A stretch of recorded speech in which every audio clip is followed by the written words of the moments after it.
How's everybody doing? So I haven't done anything live in a while because I didn't want to interrupt football. A lot of people watch the football games on the weekends and through the playoffs.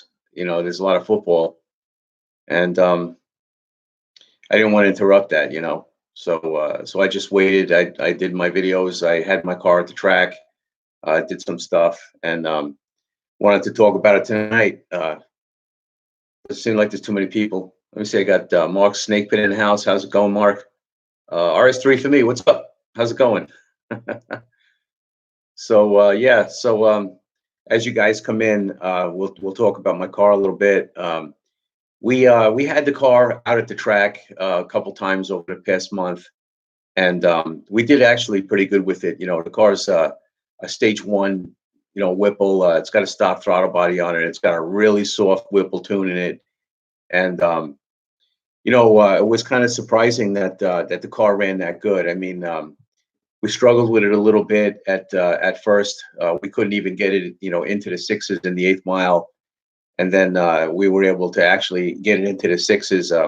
Turned out that I needed to put a set of spark plugs in it, re-gap them, and just get all of that freshened up and get out to the track, and run some times. And actually, the car ran pretty good. Pretty impressive for stage one. Okay, I see some of you guys coming in now. Salty's in the house. What's up, Salty? Galahoon GT, how's it going, man? Did I pronounce that right, Galahoon? Sorry about that. And Coyote Kelly, how's it going, man? Haven't seen you in a while. Jeff Hager, how's it going? So, by the way, guys, Jeff Hager is in the house. This is a guy who also has a stage one that's running pretty good. In fact, Jeff and I talk a lot. He's has a combination that's very much like mine. He's got stage one, Whipple tune in it, and he also put a killer chiller on it. In fact, Jeff and I put the killer chillers on our car at the same time. And as it turned out, the killer chiller turned out to be a pretty good modification. To be able to run 10s with the stage one, honestly, guys, I did not think that I would see 10s with that car. I figured a low 11, an 11.0, and maybe on a good day we'd see, maybe a 1099. But it ran, excellent, and I'm pretty satisfied with it. So Nova's in the house. Candy, nice to see you here. It's nice to have you here. Okay, I'm trying to follow the comments. Guys, if I miss your comment, don't worry about it. I'll post again, and I'll get to it, because this thing bounces all over the place, and I'll lose track. And I also have things that I want to talk about, so sometimes I get distracted from the comments as I'm talking, and I miss them. So I'm sorry about that. But if I do miss them, just post them again, and we'll get to it. So yeah, so Fran, Underfed Coyote's in the house. What's happening? Let me see. Coyote Kelly's doing good. I've been good, Coyote Kelly. Everything's actually going good. We're moving into the house. Actually, we're really busy in here. We're painting it now. Now that we're settled in, we got all the stuff. We got everything put away. We're painting the house, and we're starting to get to that point. So it's kind of cool. So what else? All right, you guys are saying hello to each other. That's cool. It's nice to see that, because all you guys know each other.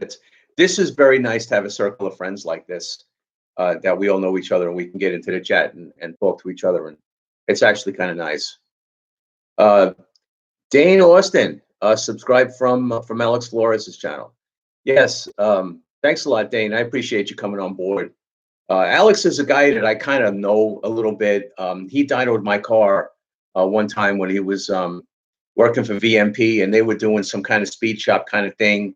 At the time, Donnie was working there, and Alex and Donnie came down to the local Pep Boys, and they had the dyno down there, and we were dynoing cars. And I kind of knew Alex because I was following him. And Alex is an interesting guy. If you follow his videos from the original videos that he did way back, because he's been doing this for years, it's actually a success story, in my opinion, because the guy actually had it in him to say, you know what, I'm leaving. I'm going someplace else. I'm going to go do what I want. And he chased after his dream. And as far as I can see, he's achieved it. He's doing really good. He's working with Lund. He's among the best people, some of the best people in the business doing tuning. Alex is up to the task, and I think he's doing great. And a lot of what I do, honestly, Alex was an inspiration for me following his channel, watching what he does. You know, it was easy to follow along. You know, if you're into these kinds of cars, you know, myself, I'm an old Fox body guy. I decided to abandon all of that stuff, move into Coyotes, hence the channel, Coyote Car Guy, and you know, the rest was history. But you know, I had good conversation with Alex. He talks nice about me. I appreciate that, Alex. If you're in here and you're watching, I really appreciate that. Hopefully, I'll run into you someplace. You know, maybe at the track or something like that. But so what else we have in here? All right, this thing just jumped. Let me see if I can get back. Um, okay, there's people in here. I can't pronounce this. ID B Fly, IB Fly. That's good. How's it going? Um, Salty's asking me if I'm going to try to make it to Ford Takeover. You know, I would really like to go. That's something that I would like to go to. I'm all the way down here in Southwest Florida, so for me to get up to Tennessee and do that, that's hard for me to do. But I'm not saying that I can't do it. I'm gonna try to do that if I can, because I've been meaning to get up there. I want to meet all you people that are up in that area, and that's a good way to do it because a lot of you guys are going to congregate there, and that would be great. I could bring my car, and you know, we could race it at the track and have a lot of fun. So, Josh Beck, how's it going, man? Nice to have you in the house here. And Mick Guz, Yolo sent you too. All right, cool. I appreciate that. I really do, because you know, I do a lot of interesting things here. I think that a lot of you guys that follow Alex might find what I do interesting. You know, I'm doing this Whipple car thing. I've got the stage one on it. It ran good at 10:59 at over 134 miles an hour. And you know, stage one, there really isn't a hell of a lot to that. It's still running the stock throttle body. You know, and as I drive that car, it's like you could just feel that this thing is choked. You know, the blower is trying to pull air through it, and you can't get air through it. The thing makes power. You know, it propelled the car, you know, pretty good. Probably a 3,900 pound car. I never weighed the car, but I see a lot of people weigh their cars. These Gen 3 Coyotes, you know, with 10 or 80, they're pretty heavy. And to take a car down a track like that at you know, at 10:59, that's not bad. And that's really where it's going to end now at this point. I'm not going to be racing it in stage one form anymore, because the car is currently down at 5 bar right now, getting the stage two upgrade. And then after that, we're going to tune it and see how much power it can make. But Mick Guz, it's nice to have you in here. I really appreciate you coming in. And Underfade Coyote with the super chat. Thanks a lot, friend. I really appreciate that. What are you asking me, friend? Let's just started off and didn't run tens in Florida, 600 plus. You would have big problems. That's right. The weather is good here now. This is the time of the year to actually have your car. If you know, in my area or anywhere in South Florida, now is the racing season. Now is the time to get your car down to the track, because the air is good, the humidity is low, and if you're going to go fast, now is the time to do it. And so I got my car down there. The Killer Chiller helps me, honestly, guys. That was one of the things that I wanted to talk about. With my Killer Chiller, I'm not reading IAT2 yet. I'm really not able to do that. But I can shoot, you know, with an infrared, get the temperature off the top of my blower. And I'm seeing 40 degrees sometimes. The outside case where, you know, the hoses come into the blower, you shoot it there. And I've seen as low as 40 degrees. That's how cold that chiller makes the intercooler fluid. I could only imagine that my IAT2 is probably something like, I don't know, 60 degrees, 50 degrees possibly. And in the summer here, when it's hot, that's really going to pay some benefits. So I'm hopeful that once I get my stage two on the car and we tune it and we start making some real power, that the chiller is actually going to help me make power, and we can tune for that on the dyno. So let me see.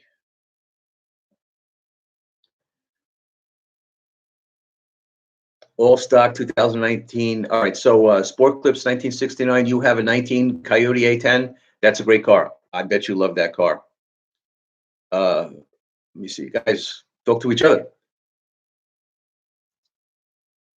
Okay.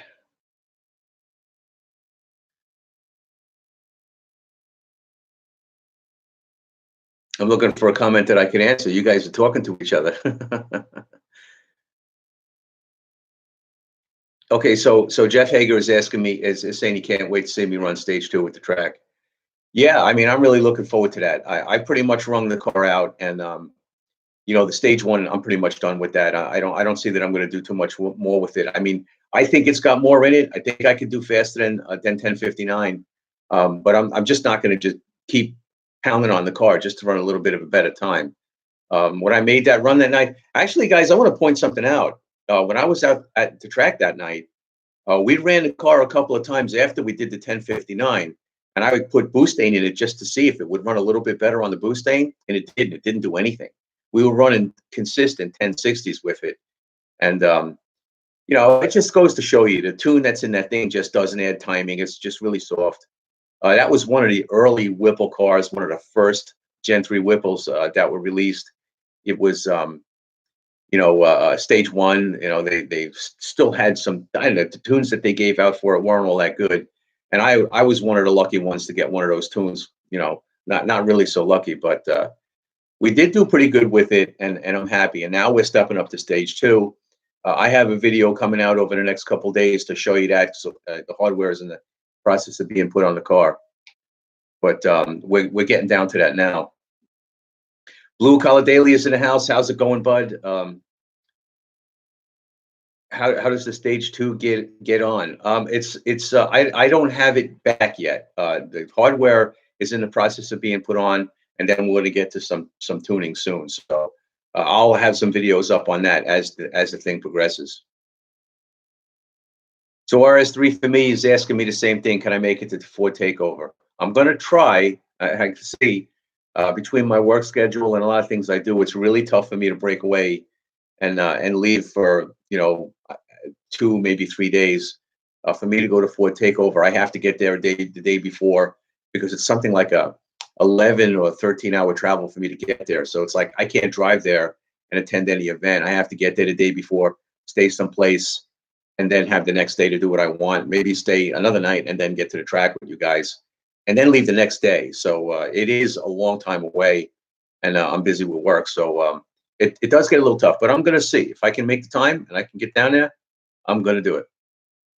So Full Auto GT is in the house. How's it going, Full Auto GT? Nice to have you here. So Blue Collar Daily likes the track content. Dude, I liked making the track. I like making that content. I haven't been to the track in a long time. I remember the last time I did track and stuff like this was back in the 90s, somewhere around 1991. And I didn't do a lot of tracking back then. I was mostly a street car guy even at the time. And I built up a Fox body that was actually a track car. I had to trailer it to the car. And the first day I had it out, it ran good. But then every time I went out after that, something broke. And I just got tired of the whole thing. And I just abandoned the whole idea and sold the car. And actually what I did after that was I bought a 93 Cobra. To be honest with you, I had a vibrant red 93 Cobra. And because after I decided I didn't want to do any racing anymore, that was the car I had. And I love that car, man. That was a good one. So Sophie Stang asked me, am I going to be investing in a full drag pack, including front runners? Well, that's a possibility down the road, because once I get my stage two hardware in the car and I get it tuned and I get it to the track, you guys know how it is. You go out there and you race it and you get it to go as fast as it can. And then you start looking for other ways to make it run even better. So then you start looking at skinnies, you start looking at weight reduction, and you start looking at things like that. And, you start just chasing after that time. You're racing the clock, and it's like a disease. It's like a drug. Once you get into it, it's hard to stop. So it is a street car. It is a car that I drive on the street. It is a car that my wife drives. But, you go down the road, and you know what? The bug gets you, and you're always looking to go faster. So, yeah, I could be looking to go to more of a drag racing style setup for the car. But I will always want to make sure that the car is streetable. I don't ever want to hurt the streetability of the car, because I don't want this car to be one of those cars or become one of those cars that ends up something that has to be trailered to the track. That's not my gig. That's something that I really don't ever want to put myself in that position. It always has to be a car that I could drive to the track with the drag radials in the trunk so that I can go to the track, put the drag radials on, go out and have fun racing, put the street tires back on and come back home. So let me see. Stupid Fast Truck says the stage two came with 375 pulley. I'm surprised the Mustang was a bigger pulley. Well, stupid fast truck, if I'm not mistaken, I think you got a 2.9 Whipple, right? The 2.9 Whipples for the trucks will come with a smaller pulley, um, because of the way that that supercharger makes boost.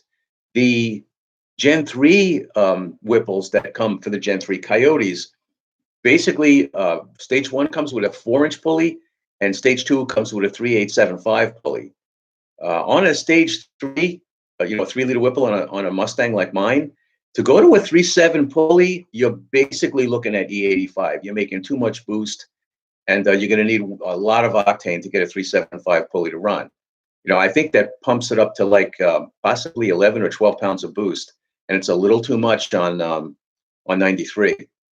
So I only went with the 3.85 pulley because I want to always be able to run it on 93. I may go to E85 and I may end up with a 3.75 pulley in it because we've got a lot of stations that have E85 around here. So it's very likely, possible down the road that I'll have a return style fuel system on the car, a 3.75 pulley, long tubes and all of that kind of stuff. That's not the direction that I'm going in right now. We're going simply stage two with stock exhaust, and then we'll progress from there after we get the car to run as good as we can get it to go.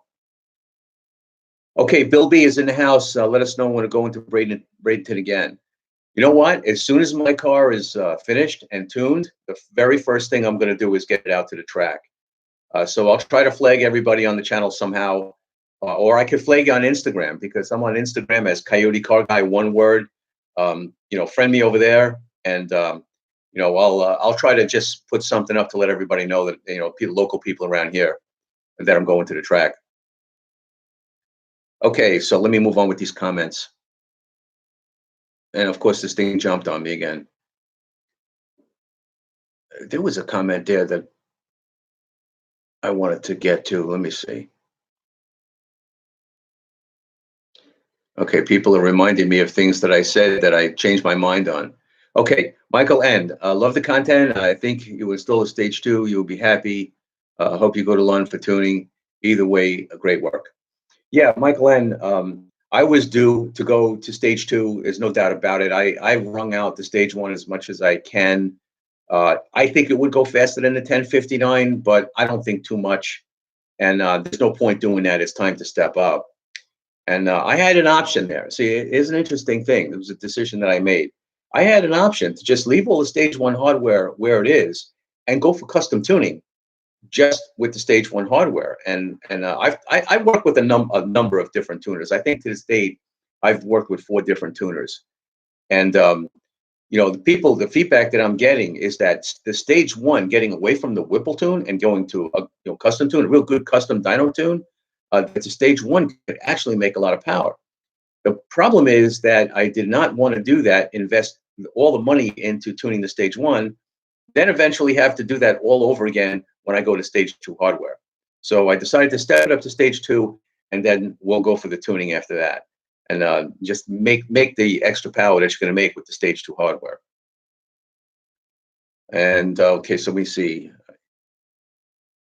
Yeah, that's a good point, Jeff Hager. My 60-foot times on the stage one was terrible, and I blame that on the tune on the most part. The best 60-foot I did was 1.72, which was kind of bad. I mean, I tried to get as best as I can. The problem is with that tune, as soon as you hit the gas, it's almost like it immediately pulls timing on you.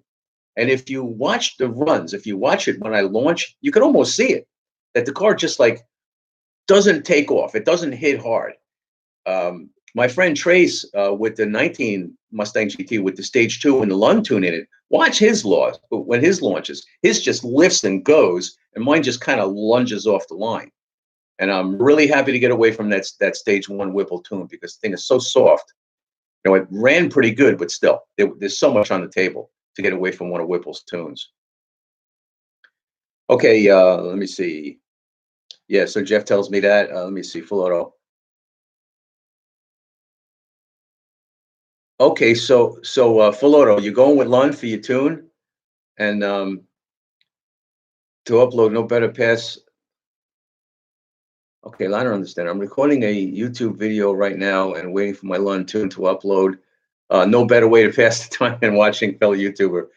Yeah, I mean, you're probably loading it into the car with your N-Gage. That usually takes about 10, 15 minutes. So spend that time here with us. That's pretty cool. Let me see. Nothing, just topped off my tenor. Okay, so you guys are talking to each other. So Blue Collar Daily topped off his 10R80 with a little over 1.5 quarts.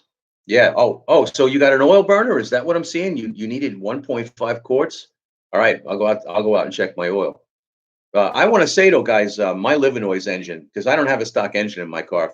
For those of you who've been following me, my stock engine broke like 3 months after I put the Whipple on it. It broke a piston. It broke the ring lands off. The cylinder one lost, uh, compression and was pulling oil, and it was just a nightmare. So I went to a Livinois engine. That thing's been flawless up until now. Actually, it's been flawless all along. It's still flawless. There's nothing wrong with it. I don't expect to ever have any problems with that engine. So Michael Graham says, thought I wasn't going to track the new engine. You're right. I did say that. I had no intentions of doing that. But I changed my mind. You guys know how it goes. I mean, I got this car, it's making good power. I wanted to get it to the track and just know what it would do. And then once I got to the track, it became something that I wanted to do. So I started to do it a little bit more. I'm not really a track guy. It's not like I go every week and compete or bracket race or anything like that. I just like to go once in a while and see how the car can do, make some changes, maybe go a little faster. But I'm not like competitive when it comes to racing. Like you can see my track times, right? You can see my passes. I'm asleep at the lights. My reaction times are like 4/10 of a second, 5/10 of a second sometimes. If I'm lucky, I'll get a good light, but I wouldn't be able to bracket race. I'm really not good at it. Yeah, Underfit says hit the thumbs up. Yeah, please guys do that. Hit the thumbs up. That would be nice. So what else we got? And this thing's driving me crazy. Maybe I do this. Let me see if that works. Oh yeah, let me try this.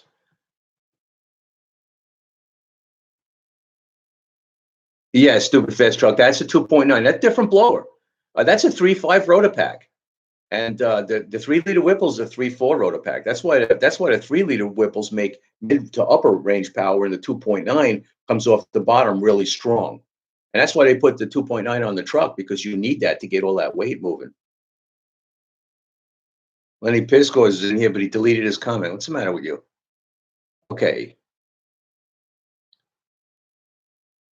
Okay, so Blue Collar Daily, you understand that to have it as an all-around car, you got a '67 Camaro, makes 1,200 horsepower, and you drive around town with it. That's, to me, that's the best way to have it. You could have all the power in the world, but as long as you can drive it on the street and have fun with it, that's important too. Because the car that lives on the trailer, to me, at least in my opinion, unless you're a racer and that's really what you want to do, I like the idea of being able to drive the car on the street, and especially if you could run it on pump gas, even if it's E85. Kelly says, maybe I can dip into the nines with Alex's new pedal extender. Did you guys see that video? I can't believe the ideas that guy comes up with. It's just unbelievable. He's got a way of thinking like nobody else I've ever seen before. I could not stop laughing after I saw that video. So, Lenny, I think you're in the wrong live stream. Salty, Lenny's a good friend of mine. I just want to point out, I have known him all my life since I'm a tiny boy. We went to grade school together. So I don't know why he deleted his comment, but he'll be back. He's a good guy. So Full Auto Full Auto GT can't talk today. Your car is perfect the way you have it. Some little tweaks here and there. I'll make it a little faster, but I agree, keep the streetability. Yes, Full Auto GT. My gig is to make power and maintain the streetability. One thing that I have to say is that I don't have anything good to say about the Whipple tune, except that the car ran pretty good. It didn't seem to run good. But one thing it did do well was it was comfortable in normal mode. It was like the car was completely stock, like the blower wasn't even on it. So in normal mode, and you were just towing around the street and not getting into boost, the transmission shift perfectly. The shift points were right. The power came on smooth. Um, the idle was perfect. Everything was absolutely perfect with it. So when I get to stage two, I want to maintain that. I want it to stay that way. The only thing I really need is that when I put it in drag mode, that it becomes more like a race car and I can get it down the track.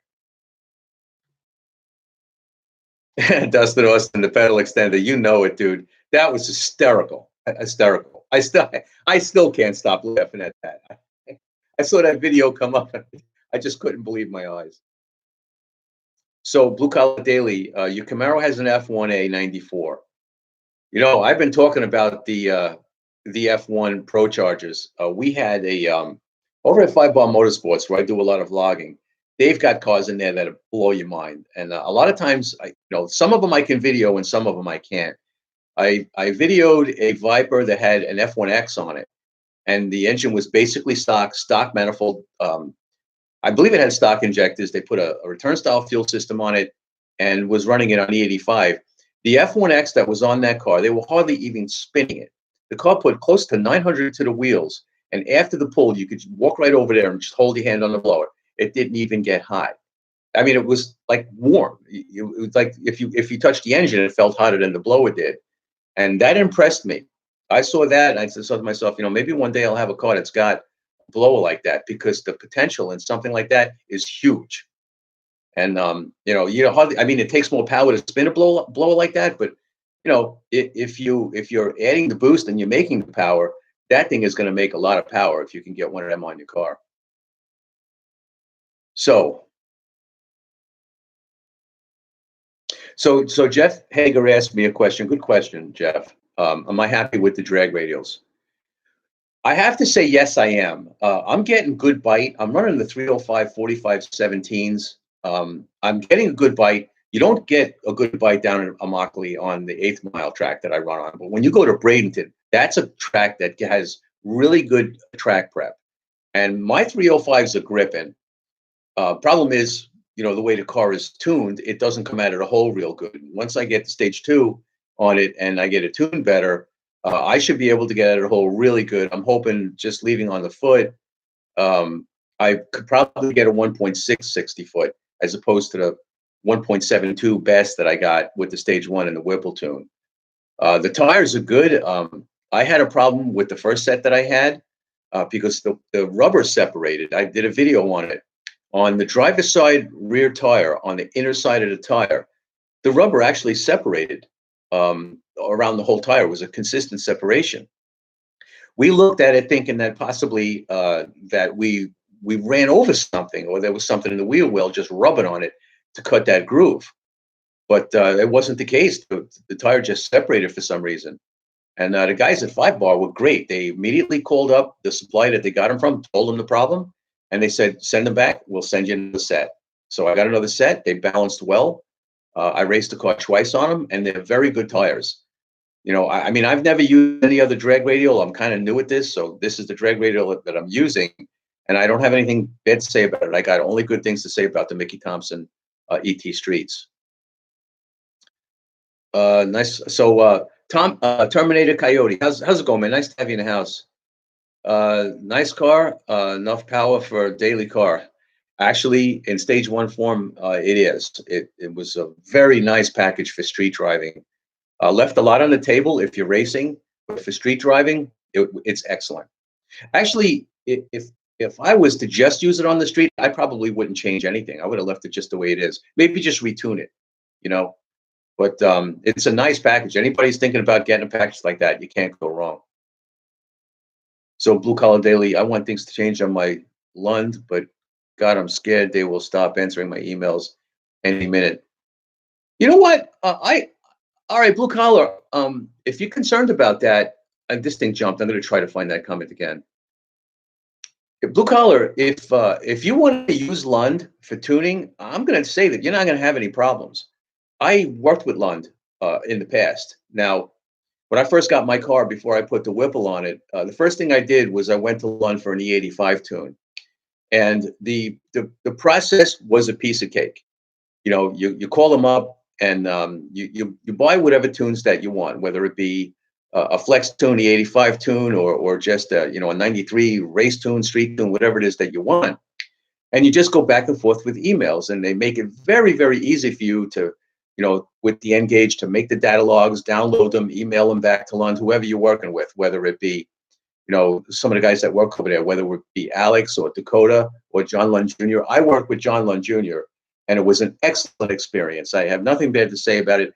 In fact, I have everything good to say about it, because not only did I get a great tune from John Lund Jr., it was a very good experience to work with Lund to get that tune in the car. I loved that tune. I only had it in the car for maybe a month or a month and a half, and then I went to the Whipple after that. So blue collar, I wouldn't be concerned about that at all. If you want to work with Lund, I would encourage it, because that's the place to go, for email tunes, and they give you good tunes too. You give nothing up by working with them. So Michael N says Lund will give you amazing drivability and big things. For me, my car is amazing with drivability, and a blower car as well. Yeah, Mike, I'm sure that Lund did the right thing by you. And you know what? You get a tune from them. If there's anything that you don't like about it, I'm sure that they'll revise it for you. You just send them an email, say, guys, can you change this or that? I'm sure they'll do the right thing by you. So Lenny's now back in the house asking me this question. Guys, listen to what Lenny says to me. He asked me this question. If a chicken and a half lays an egg and a half in a day and a half, how long would it take a monkey with a wooden leg to kick the seeds out of a dill pickle? Does anybody have an answer to that question? Post your answer. Let me know what you think. Okay, friends, the moderator, thank you very much. That's why I have you as the moderator. Blue collar, mine is the same, Al, literally. I don't know what comment you're responding to, but I'm sure it's a positive one. Jeff Hager says he chills his beers with the Killer Chiller. So Jeff Hager has a Killer Chiller also. I want to just give a shout out to Jeff, because Jeff and I talk a lot on the phone, and he actually helped me when my motor broke last year. It was right around this time that my car was in the shop with a broken motor, and I had a lot of help from a lot of people, and Jeff was one of them. And we keep in touch. We talk a lot. He's got a stage one. He races it. Jeff is an example of a guy who had all the good luck with his Gen 3 Coyote and his stage one, and I had bad luck, because my engine broke and I had to deal with all of that. And eventually I got back to it. And then, Jeff was working with a Killer Chiller. I decided to get a Killer Chiller. He's doing good with his car. My car's running pretty good too. And it's nice. Jeff's been a big help. So I want to give a big shout out to him. So, yeah. So Blue Collar Daily, you thinking about a Killer Chiller? You can't go wrong. Give Joe Kincaid a call. There's lots of different kits. There's lots of different ways to do it. There's something for everybody when it comes to Killer Chiller. In my case, I got the race kit. And even though when I bought it, I wasn't really thinking about racing, I bought the race kit anyway, just on the outside shot that I'd go to the track. It comes with a drag valve. And what the drag valve does is enables you to shut the cabin AC off, and then the AC compressor stays on to chill the chiller. This way, when you get to the track officials don't tell you to, turn your AC off. Then you turn your Killer Chiller off, right? So with the drag valve, you shut the cabin AC off. That way, you're not dripping any condensation on the track, all right? But your chiller is still working. And I can't say it enough. The chiller is amazing. I've measured I can't measure my intercooler fluid, but I measure the temperature at the top of the blower. I've seen as low as 40 degrees. So if you were working off of a heat exchanger, right? How cold would the ambient temperature have to be to get your intercooler fluid to 40 degrees? Okay, I'm going to guess 30 degrees outside. Well, if it's 30 degrees outside, you can't race, because the tracks are going to be closed. It's too cold. And even if you could race, you couldn't get any traction on a track surface that's that cold. So get your intercooler fluid that cold with a Killer Chiller. I mean, I don't know. I don't see really a better way to do that, unless you've got a race car and an ice tank, and you're just packing it with ice all the time. That's great. That works. We know that works. But the Killer Chiller does it all by itself. You don't have to bring ice. You don't have to do anything. You just turn the car on, let the AC do its thing, and you've got ice cold intercooler fluid. You can't go wrong. So, okay, let me get to these comments. I'm babbling a little bit. Jack Cantoyas. How's it going, Jack? Nice to have you in the house. Jack is asking me, how is the traction on the street? Okay, on a scale from 1 to 10, 10 being the best, and or like 1 being the worst and 10 being the best, I'm going to call it a 1. I have no traction at all. Zero.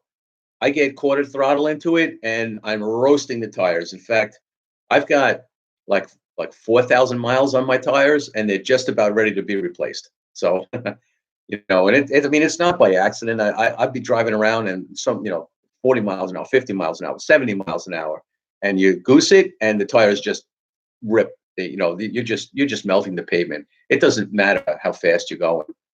And from a slow roll, forget about it. You can't get into it on street tires. The only way to get traction with this thing is to have a good set of drag radials on it and heat them. That's the only way to get traction. Okay, what do we got? All right, this thing's jumping on me. I got to get back. I don't want to miss anybody. Hey, Fran, just let me know. Am I getting too far behind? It looks like I am. Okay. Lenny's in here. He posts messages and he deletes them. I don't know what's the matter with you, man.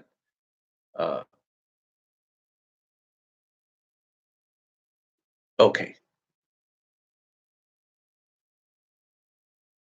Okay, Fran, 38 people in here.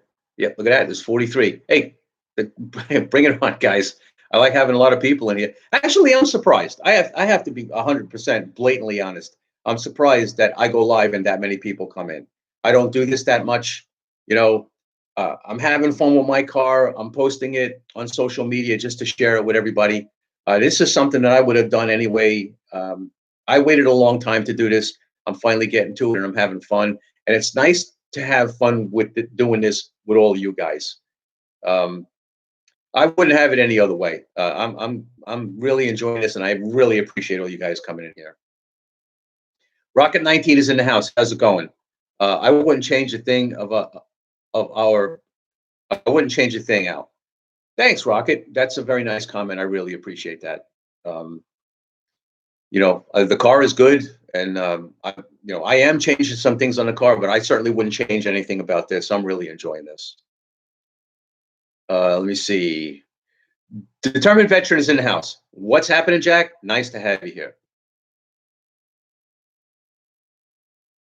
Oh, Fran. Okay, now I understand. Fran, don't delete Lenny's comments. Lenny's a friend of mine. I know him all my life. Let him post. It's okay. Sorry about that, Lenny. I should have mentioned that to Fran before.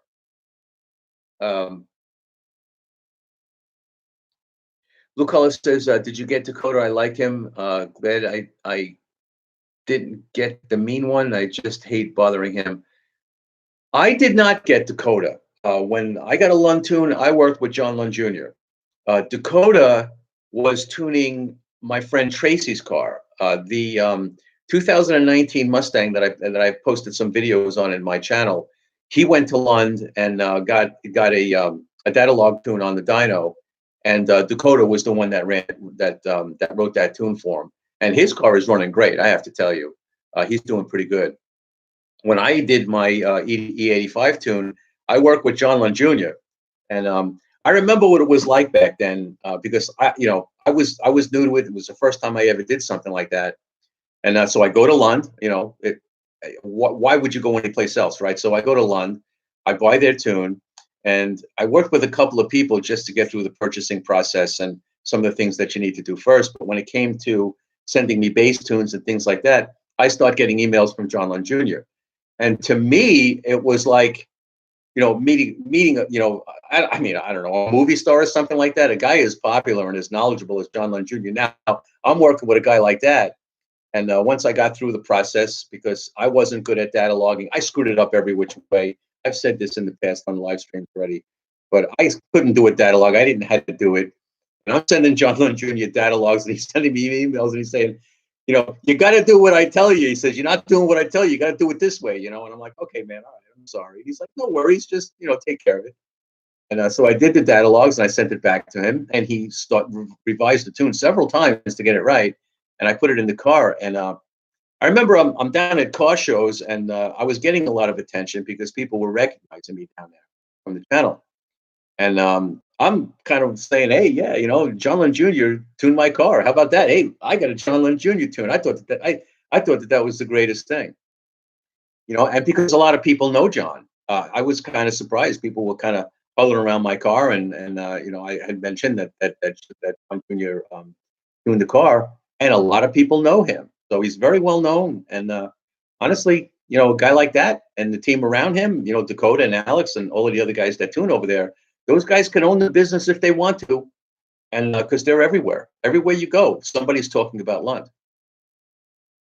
All right, I don't want to get too far behind. Uh, Determined veteran Lund makes great tunes. Yes, they do. Street Race 609. Nice to have you in the house, bud. It's nice to see you here. Yep, you can't go wrong with Lund. Michael N. 1, 2, 3, and done. That's exactly right. They make it very, very easy. And one of the good things about them is that they've got so many tune files.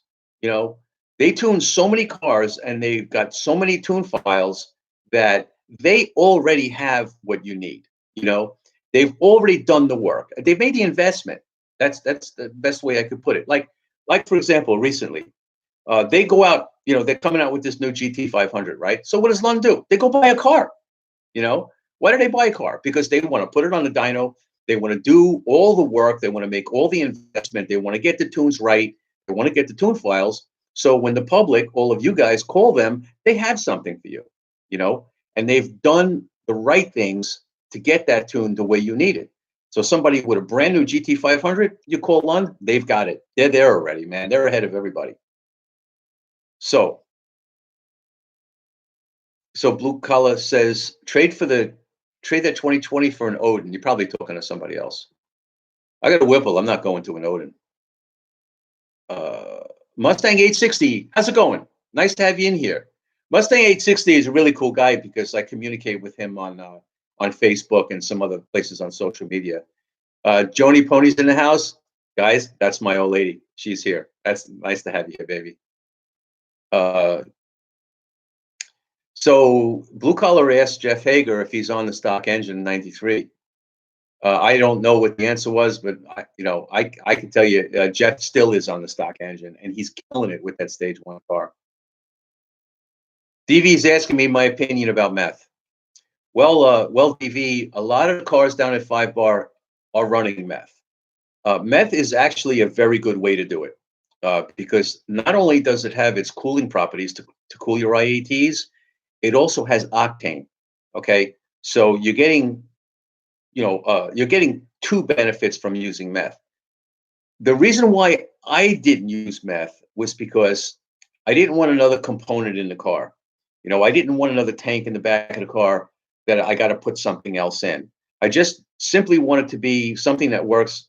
Street car, turn the key, everything works. Is a killer chiller equivalent to meth? No.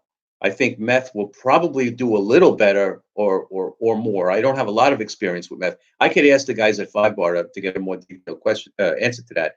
But from what I know, meth is a very, very good way to get your IATs down and add octane to the whole package. I guess, for lack of a better word, you're adding octane to the combination, and you tune the tunes for that as well.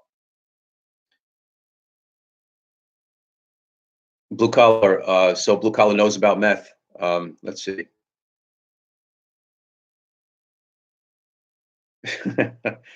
So meth is only good if you want to stay up for 7 days.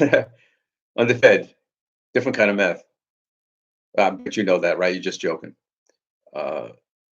So DV, the thought about a killer chiller as well, but meth makes sense because it's a fueling factor. Yes, sir. That's a good way to put it. It adds another element beyond what a killer chiller can do. All a killer chiller does is drop your IATs to ice cold. It's the best way I could put it. Meth does more than that. Aaron Rogers, what's up? Is a convertible Mustang a good car to fix up with power? I mean, I don't think it's a bad car. A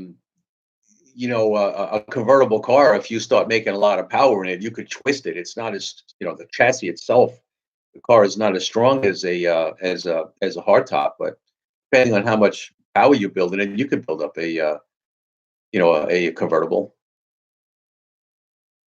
So Stupid Fast Truck asks a good question.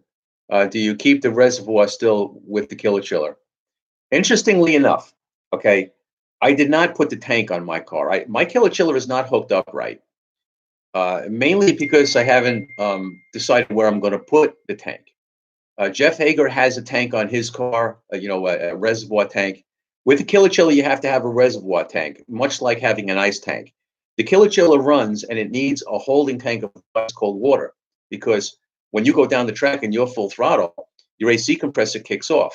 And during that, 11, 10, 9 seconds that you're shooting down the track, your compressor, your chiller is not chilling, and you're depending on the reservoir to hold that cold water to circulate through your blower, keep your IATs down during the run.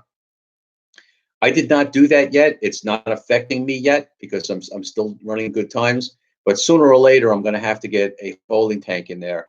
I just haven't decided where I'm going to put it because I don't want to put it up on the radiator support. I want it back of the front wheels, just to keep the balance, the weight bias on the car as close to, I mean, I don't know if it's 50-50. I don't know what it is. I just don't want to add more weight to the front of the car. I want to keep it back.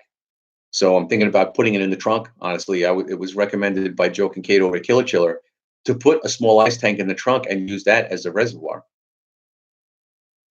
So Jeff says his reservoir temperature is 33.8 degrees. I don't doubt that. I've seen temperatures close to that on the top of my blower. So this thing jumped on me. Where am I? Sorry about this, guys. I don't want to miss anybody.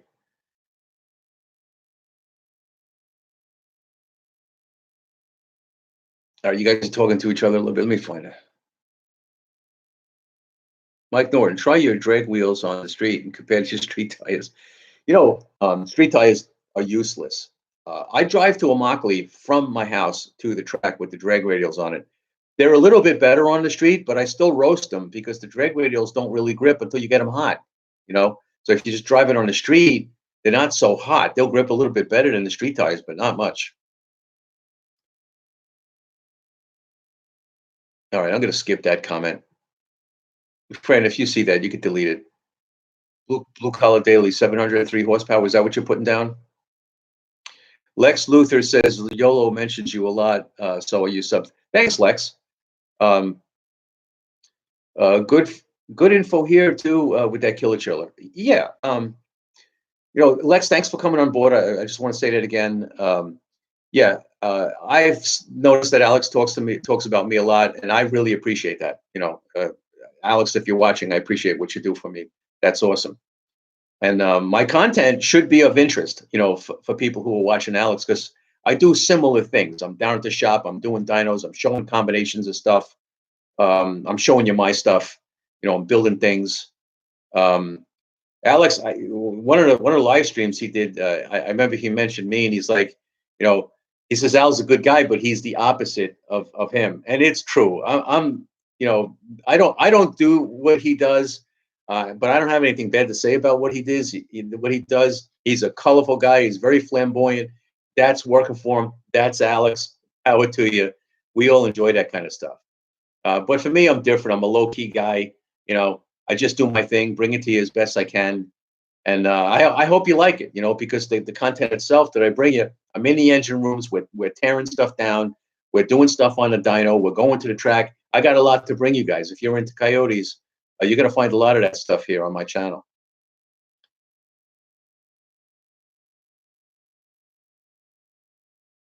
All right, so DV's talking about, he's got Street Race 609.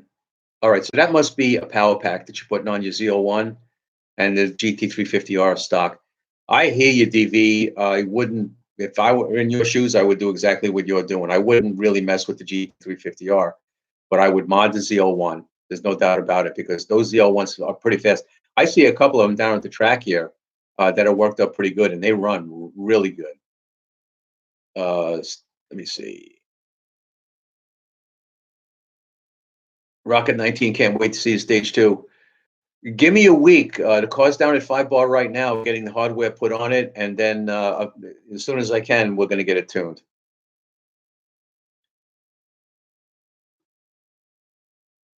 All right, I got to get past. So you guys having a good time talking to each other?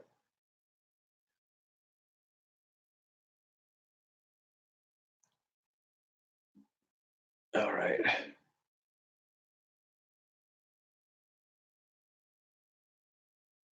All right. So Mark Snakepit is in the house. How's it going, Mark? If you guys don't know Mark, he's a local guy. He's got a lot of cool cars. I think he's got a Red Eye. He's got a Kit Cobra. He's got a GT350R. He's got a lot of cool stuff. Mark, did I run at Immokalee last night? No, I did not. I could not make it there. I worked late. I wanted to get there, but I couldn't do it. So I'm going to try to get there next week if my car's ready, because my car's now getting stage two hardware. Underfed said Lenny should be okay. Yeah, sorry about that, Fran. I could see somebody seeing his comments and thinking that you got to delete them, but no, he's a friend of mine. So let me see. Be real. Hey, be real, Rob. What's up? Thanks, man. I got some pretty good track times. Yes. 10:59 at 134.7 miles an hour. We're not going to have it out again. That's as far as it goes with the stage one. I was satisfied with it, and it was time to move on.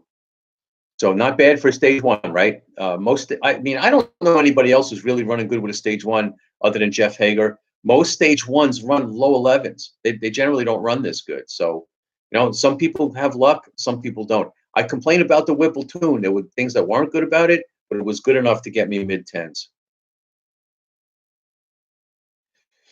Well, Rob, do I like the meth? I think that I would run meth if I had more of a race car. For a street car, I'm gonna just stick with the Killer Chiller. It's doing enough for me. Ivy Fly, UFC. Okay, you guys talking to each other. This stupid thing keeps bouncing on me. All right, I'm gonna have to catch up because it looks like I'm way behind. All right, so Ken Speed Addict is in the house. Speed Addict 731. How's it going, Ken? I want to give a shout out to Ken. Ken is a pretty good friend of mine. I talk to him from time to time. Ken, if you go, you guys don't know him, or if you haven't been to his channel, go to his channel, Speed Addict 731. Ken's a Ford tech. He works at a Ford dealer, if I understand that right, Ken.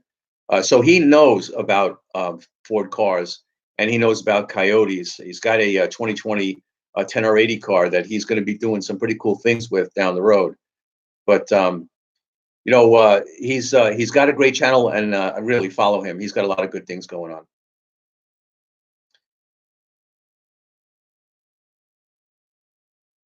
So Blue Collar asked, do you have to change the refrigerant to run the Killer Chiller? No. You run the required refrigerant that the car calls for. It does not use R134A, if I'm mistaken. It doesn't use, like, they switched over in 18 to the new stuff, the expensive stuff. I mean, I know I had to put it in the car. I don't know if you can use R134A in an 18 and up Mustang, but I wouldn't do it. I would just run the required stuff. Yeah, Rocket 19 says you recommend the tank. I agree. I didn't do it.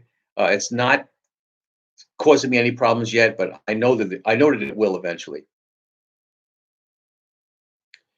So Ken asked me a good question. What do I think of the Cobra Jet top end that goes on the Whipple? Uses a bigger intercooler.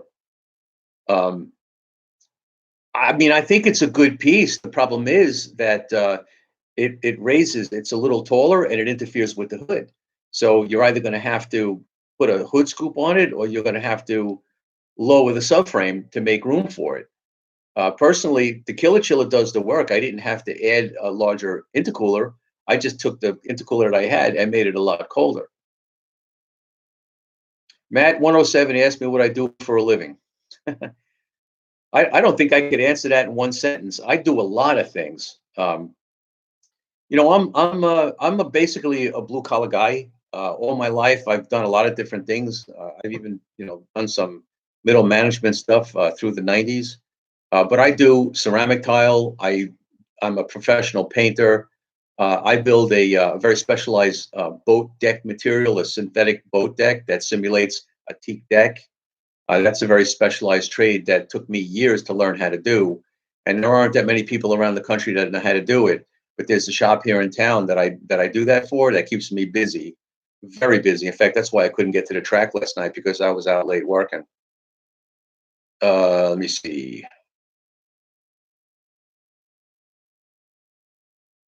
Did they have to add refrigerant? What did that cost for that, Jeff? Well, when you add the killer chiller, you're going to need a little bit more refrigerant than normally because you've got a little bit more volume since you have another evaporator. But it wasn't much. I don't remember how much it was, but it wasn't much. All right. Ken Skunzinski. Did I say that right, Ken? I'm sorry if I didn't get that right. How's it going? Kevin, you've been following me for a very long time. I remember you from the very, very beginning. It's nice to have you in here, but thanks a lot for coming in. So Jeff Hager says the killer chiller install was about $700. That's right. That's what I paid for mine. I had a problem with mine though. The compression couplings the first time around didn't hold, and I lost all my freon, and I had to have that T piece welded into the high pressure line and seal it up because I didn't want to have that problem again. And so I had to obviously pay for that, and then had to pay for the refrigerant again. So that was a bummer. But that's the way it goes sometimes. Some things don't always go the way you want. Um, Rocket 19.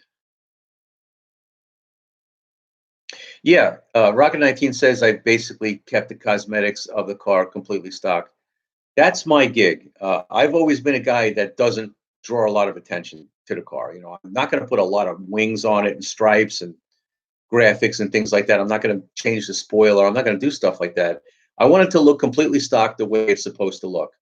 And that's the sleeper mentality that I have. I've always been a guy that what I do is under the hood. That's my gig. I don't even like my car to be loud. I like it to stay quiet if I can keep it quiet. So when you look at it, it's quiet.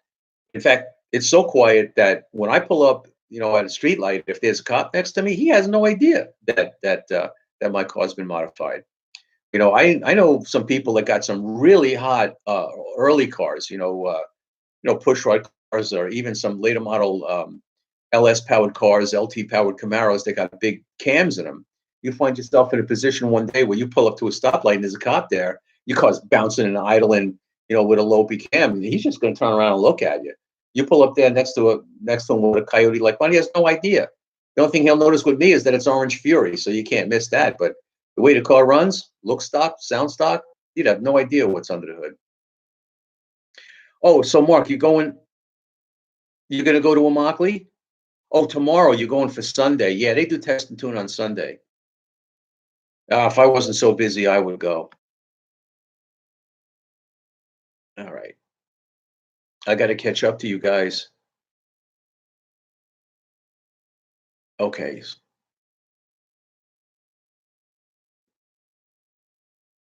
Yeah, blue collar. The car's nice. There are some compromises that I have in them because I want to keep it on the street, but all in all, it runs pretty good. Mike J Autos and stuff is in the house. What's happening, Mike? Um, Guys, if you don't know Mike J Autos and stuff, he's a very interesting guy. He's got his own channel, and he basically vlogs all kinds of topics. He's got a really interesting take on a lot of things. I would suggest go over and listen to Mike. He's a very nice guy to hang out with, and he's got some cool cars too. He's got a C7 Corvette and a Gen 6 Camaro. So he's got a lot of cool stuff. Go check out Mike. Derek Sizemore is in the house. What's happening, Derek? Crazy with the Whipple tune. Yeah, Derek. I think that you would know that. You had your 18 Mustang, right? With the 10 or 80, and you were killing it with yours. You have a lot of experience with them. So, based on comparison from your experiences with your car, really, 1058 with a Whipple Stage 1, I thought was pretty good. I mean, it's not a flat in your eyeballs kind of car, but for what it is, I thought it ran pretty good. Okay, Dear Innocent is in the house. What's happening, buddy? Uh, will you be coming with? Let me see if I understand this. Will you be coming with, for starters, with the Whipple Stage 2 tune? No, I'm not using a Whipple tune. I'm not going to make that mistake again. The car is going to be custom tuned because I'm not going to go through that. I mean, I could throw a Whipple tune in it and be dissatisfied. And you know why? The main reason is my Stage 1 tune was not good. I don't expect the Stage 2 tune to be good, and I'm going to have to retune it anyway. So for me to buy a stage two would just be for a bass tune, so that I could drive it somewhere, so that it could be retuned. So no, I'm not getting involved with Whipple anymore. I officially will not be using Whipple tunes at this point. Okay, DV, got to go. I'll see you later, man. Nice to have you in here. Okay. Michael N says Z01s are phenomenal cars. They are. You know, I don't understand from a YouTube standpoint, as a guy who's got a YouTube channel, why ZL1s don't get that much attention. I did videos on ZL1s. We had some awesome ZL1s in the shop that put down crazy numbers.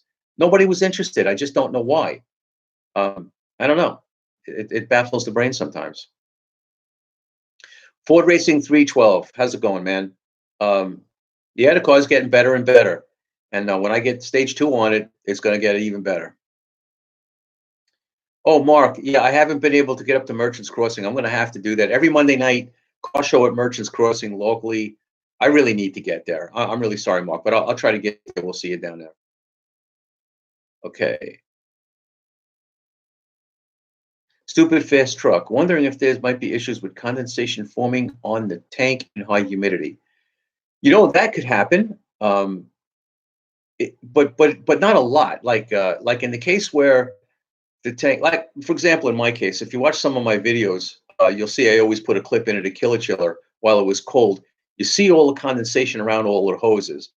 It sort of condensates there, but it doesn't drip off. Like it's not so much that it would drip underneath that pan that's on that plastic thing that's under the bottom of the car, and then sort of accumulate and drip on the ground. It's not really that kind of condensation like you would see from your air conditioning dripping on the ground.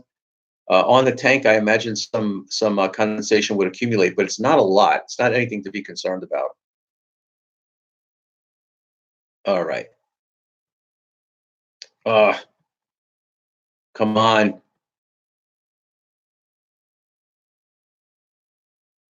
Okay. Okay.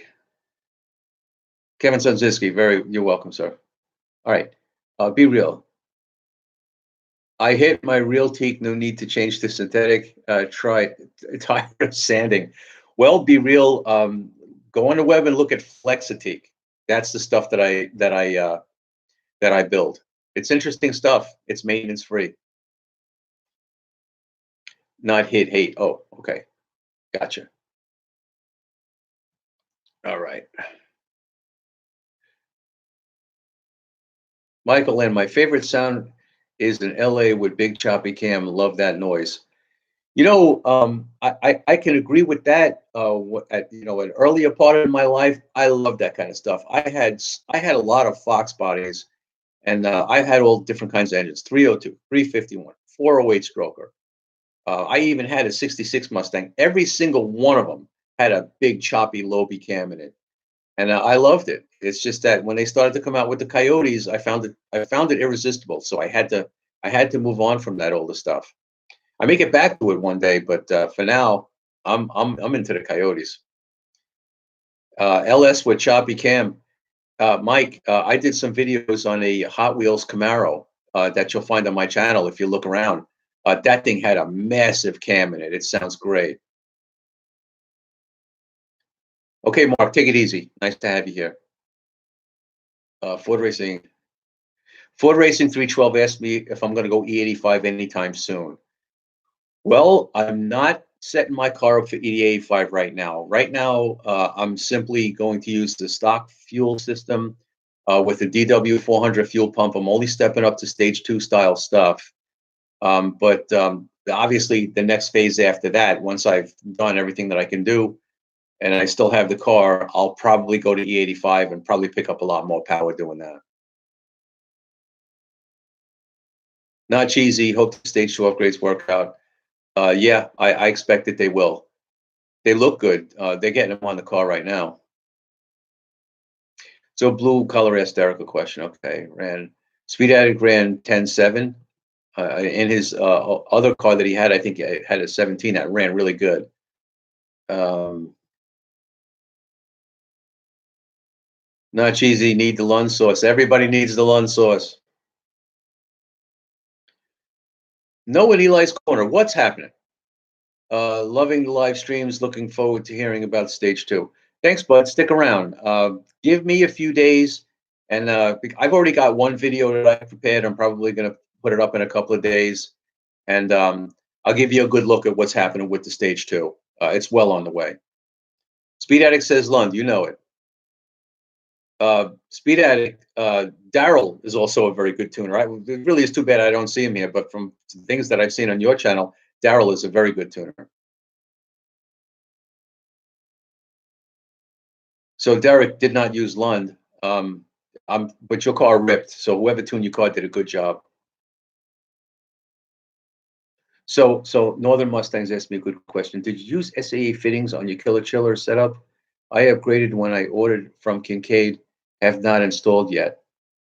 Yes, all of the fittings were SAE except for the one fitting that tapped into the high pressure line, and they were compression fittings.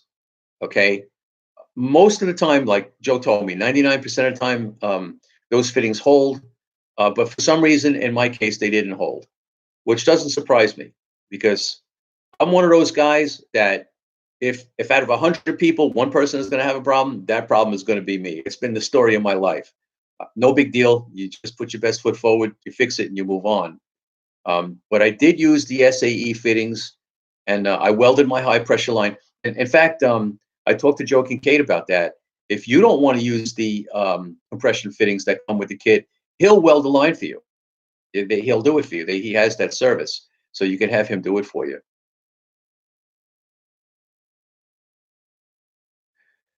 Daryl didn't get involved with the videos I watched then. Okay, I don't know who you're answering there, but from what I've seen on Ken's channel, Daryl is a very good tuner. And this thing jumped. I hope I'm not missing anybody. Oh man, I really messed that up.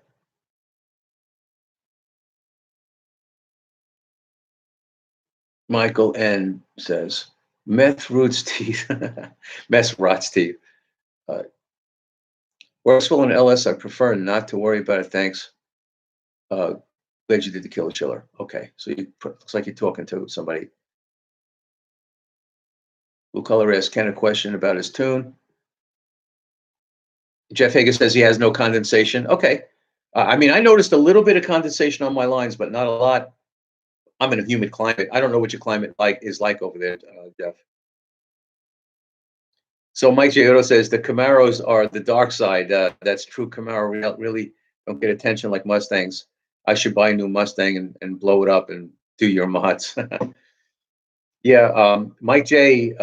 Mike J. is the typewriter tick specialist. He is the guy. If you want to know about the typewriter tick in the Coyote Mustangs or mainly the Gen 3s, go to Mike J's channel. He'll tell you all about the typewriter tick. And going to Chevys is like going to the dark side. We're a Mustang community. Mike used to have a Mustang, and he got rid of it, and now he's got all Chevys. So shame on you, Mike. You got to get a Mustang. So Derek says he made one pass on 93 and wish you could have run it more. Yeah. Well, it would be interesting to see what it did, but you stepped up to E85 and you were killing it with that combination. Okay, so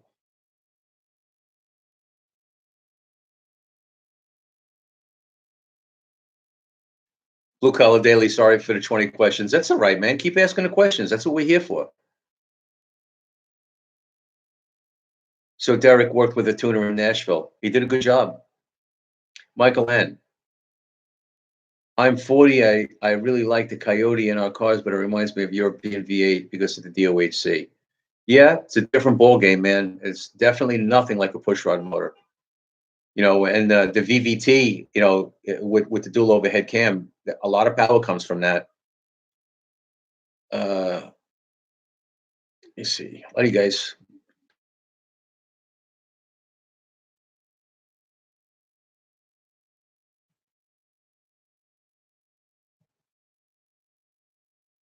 blue collar, that you don't have, you have serial leaks. All right, I see you guys are talking to each other, which is cool. It's all right.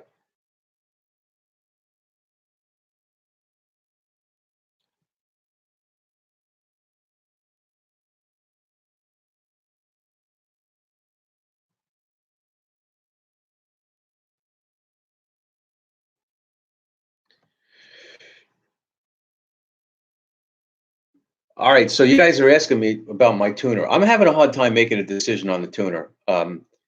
I I don't want to talk about it yet, because it's a very very hard thing for me to decide to do. But I am going to talk about it when I get around to tuning. So I'm going to pass on that one tonight, guys. I would love to talk about it right now, but I can't because I'm talking to a couple of different people. We'll see. I'll inform you because I might say something today that I didn't make myself into a liar. So I don't really want to do that just yet.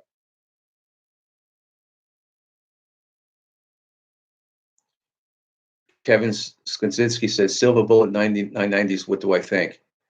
The Silver Bullet is one fast machine. That NA car is just amazing. I remember when it cracked the 1060s, and it was known as the fastest NA 18 that was out there. But I don't know if that's still the case. But that car runs like crazy.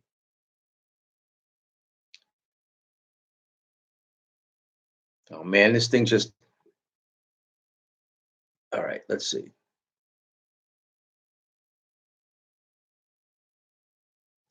Blue Collar Daily. This is something that Blue Collar Daily has been asking me for a long time. Does my Livernois engine have the typewriter tick? No, it does not. I check it all the time. It doesn't. It has forged. I have clips of that when I was doing certain things. It's going to show up in my other videos. I'm going to have you guys listen to that when I get that stuff posted.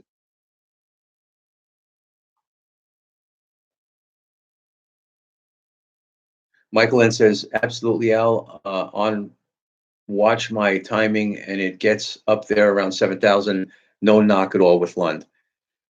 Yeah, Lund is definitely one of those tuners that no matter what you get from them, it's going to be good. There's no doubt about it. Excuse me, guys. All right. All right. What else we got? If I keep this thing from jumping on me.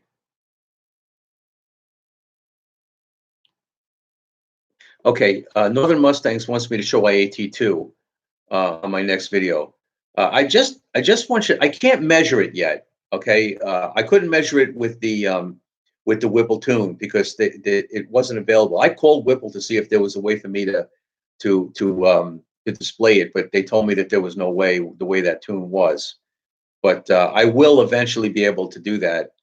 Um, I will say though that I data logged the car once when I had the chiller on, and I didn't even really let it get cold. And I was looking at my IET2 at about 79 degrees across the board during a pull on the dyno.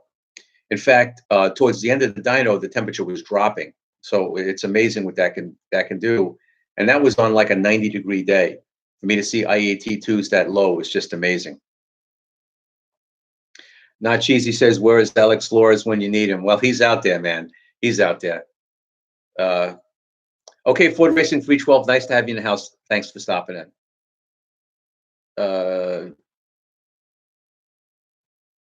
me see.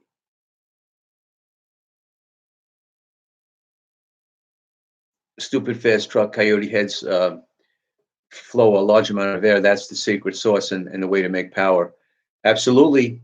You know, I did a video. I mean, I'm just going to give you guys a bit of information of something that you're going to see soon.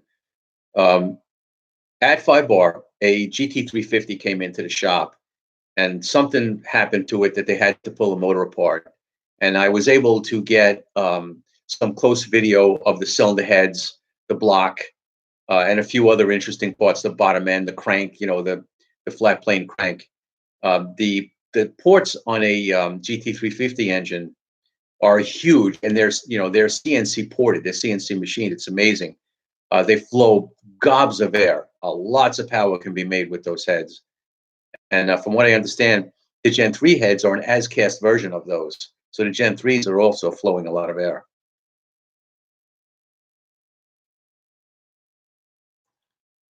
So Michael N's making about 700 wheel horsepower. That's a lot of power, bro. Okay, so Derek Sizemore asked me, am I going to do another video on that 2005 Hellion Mustang? That's Chatty's car. And yes, the next time I get a chance to catch up with Chatty, one of these times I'm going to be up at Bradenton with him, and I'm going to show you guys what he could do. He has one of the fastest cars around. Uh, 2005, Mustang GT, which was originally a 3-valve, right? He's got a Gen 2 built block, Boss 302 heads. I think he said he got a Roadrunner intake manifold or something like that. The car is making crazy power. Um, he took the 62 66s off and put twin 64 66s on it, ball bearing turbos, and he's killing it. He's making a ton of power. And I don't want to say how fast he's going until I can catch him at the track, but I'm going to bring you guys that at some point. All right, let me make sure I don't miss anything. Stupid Fast Truck with the super chat. Thank you very much. I really appreciate that, bud. That's awesome. I really appreciate that a lot. That's right, burgers and fries. That's exactly what I'm going to do. That's my weakness. I got to tell you, hamburgers. By the way, any of you guys recently gone to Red Robin for a hamburger? I hadn't been to Red Robin in decades, and my old lady and I went to Red Robin the other day. I cannot believe how good that place is. From now on, when I want a burger, that's where I'm going. And if you guys haven't been there, check that out. It was amazing. So Michael N says, if you upgrade the heads, I would just do valve springs, no more power needed. Yeah, that's true. The next time I have my heads off the car, if it ever comes to that I'll definitely upgrade the valve springs. With the stock valve springs, you're pretty much limited to RPM that you could put into it. But if you step up on the valve springs, you might be able to put just a little bit more RPM in it and have you tune for it, make a little bit more top end power. So Northern Mustangs asks, did I do oil pump gears? Yes, I did. When we got the new motor for the car, it was kind of pointless for me to not do it. So we got a whole new oil pump from Boundary that had the oil pump gears installed. And interestingly enough, the casting that they sent me was actually for a Voodoo motor. It said 5.2 on it, and we also changed the crank gear also. Okay, just didn't jump. Mike J and Auto Stuff asked me any plans with the Guard Green GT. Yes, I do. I have plans for that car. That I bought that car for a reason. I wanted to have a Gen 2 with a 6R80. The car's on the back burner right now. I'm not going to do 2 builds. I'm focusing on the 18 because the 18 is kind of in progress, and I want to just get that as far as I can go, and then I might revert to the 15, the Guard Green car, because I really want to do twin turbos on that car. And but it's just that I'm not going to do 2 builds at once. So we're going to focus on the Orange Fury car for now, and then we'll get around to the Guard Green one.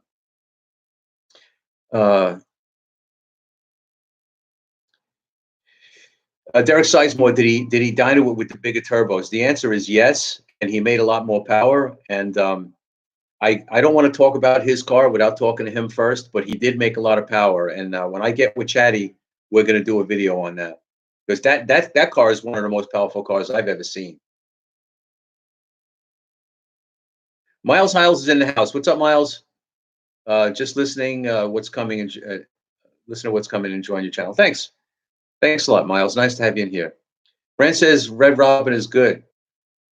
That's right. Red Robin is good. Man, I couldn't believe how good that was. Okay, so you went to Red Robin, Kevin. Yeah. I mean, I don't know. I don't like to eat that much of that kind of food, but I'm hard pressed. Anytime I want to go out to eat, that's the first place I want to go now. So Not Cheesy says I'm going to be at the Red Robin. It isn't very impressive in my area. So many better options for burgers. Sorry, Al. Okay, well, I bet there are some good burger joints around there. I mean, a lot of people can make good burgers. Around here, it's tough for some reason. You know, it's tough to find good restaurants here in my part of town. So we end up going to places like Red Robin. There's Five Guys around here that make good hamburgers. But there's really no good places. So when I find a good place, it's like, hey, great. We got some place to go. So Michael N, yeah, if you do have a problem with the motor, I mean, I had a great experience with Illinois. You know, I don't have anything bad to say about anybody else because I don't know anything about anybody else. But when I needed a motor, it was very easy. You call them, you talk to them, you decide what you need, and if they have the engine on the shelf, because a lot of times they have engines on the shelf, which is exactly what you need. If they do, in a week you'll have your motor. If not, they got to build one. A sleeved engine, I think, takes 6 weeks, and a plasma board engine takes 4 weeks. It's simple. And those guys at Illinois have been in business for a long, long time. I don't think you could go wrong. I mean, I'm sure that there's other options out there. Illinois doesn't pay me to say this.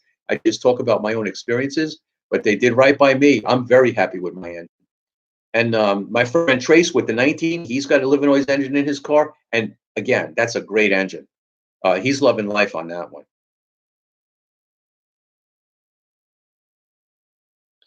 Okay. Okay. So am I at the end here? Is this possible? No. Okay.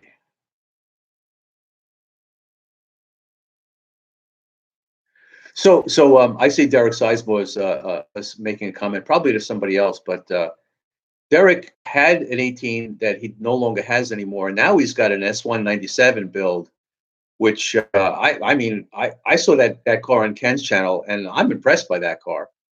Um, I understand you're getting a new blower for it, and I think that you've decided not to reveal what that blower is going to be just yet. But I'm sure it's going to be something awesome. The car was really nice with the Roush blower on it, that little Roush blower. That thing looked insane. I can't imagine what it's going to be like once you step it up.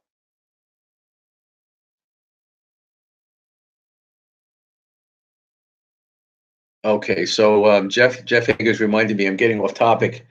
I guess that kind of happens when I answer everybody's questions. But I wanted to talk about track times. We pretty much covered all of that. My stage one ran good. We're stepping up to stage two. My I had an experience with the drag radials. That was another topic that I wanted to have. Mickey Thompson did the right thing by me, guys. Mickey Thompson, when they sent me that new set of tires, who's better than that? Problem with the tires? No problem, dude. We'll give you new tires. You're good to go. So that all worked out great. Why those tires went bad? I have no idea. It's a rare thing, and you see something like that, just go outside and check your tires. Just keep an eye on them to make sure something like that doesn't happen. Because if it does, you can't race on them when they're like that. Okay. Uh, and the killer chiller was another subject that I wanted to talk about too. One of the reasons why my stage one ran as good as it did was because of that killer chiller. Honestly, in the Florida heat that I have here, without that killer chiller, I never would have got into the tens. That car was slow without the killer chiller. When I put the killer chiller on it, it woke up, even with the Whipple tune.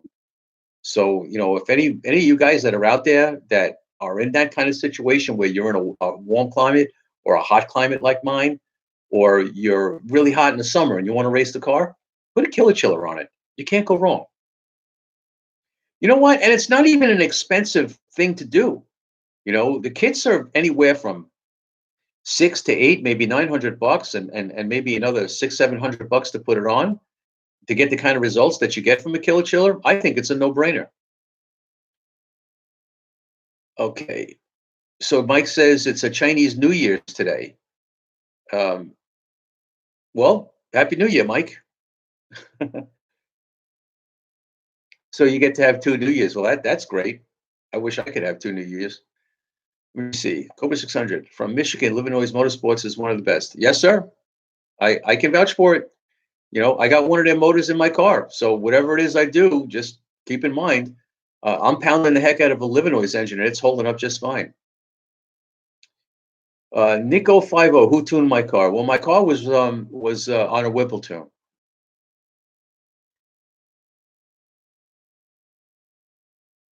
Oh, so Mark's telling me that there's a good burger joint in Cape Coral.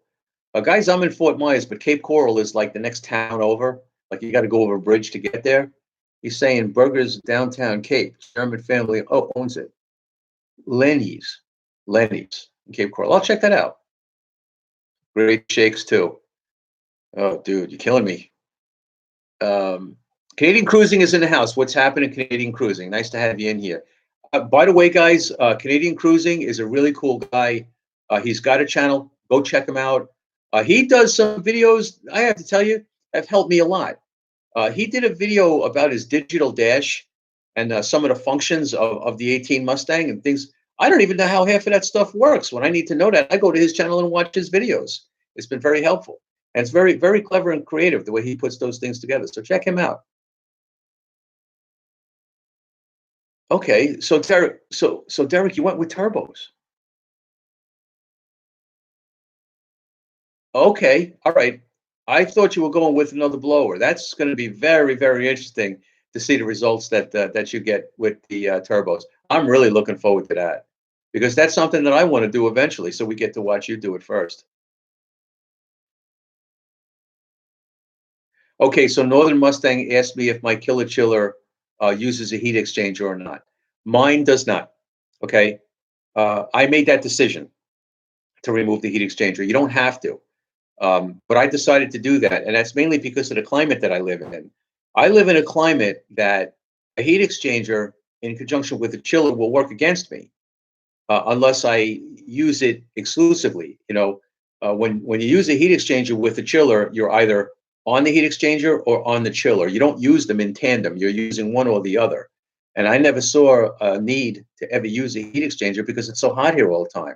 So I run it on the chiller 100% of the time. So my AC compressor is working overtime. I understand that, but hey, what are you going to do? I want my car to run good. And I remember last summer when I put the chiller on it when it was plus 90 degrees outside. Well, a lot of you guys know what this is like. Do you ever take your car out on a real cool, crisp day and you go out there and your car just runs really good for some reason, just because it's nice and cool and the car runs good? Well, in the summertime, here in Florida, my car runs like that because the chiller is on it. The car has no idea how hot it is outside because my IAT2s is so cold. So the computer is giving it all the timing that it could give it because it thinks that the car is on a cold day. It thinks it's up in Michigan or something like that. So having the killer chiller on the car all the time works in my benefit. The only time I could say that I might not need, quote unquote, need the killer chiller is here in January because we've got like right now. Let me show you this. It's 66 degrees outside. See that right there? That's what it is inside. But that's what it is outside, even with low humidity.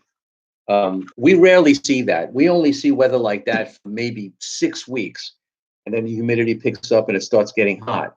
So, you know, 10 months out of the year, 11 months out of the year, I need the chiller, quote unquote. So I decided not to use a heat exchanger.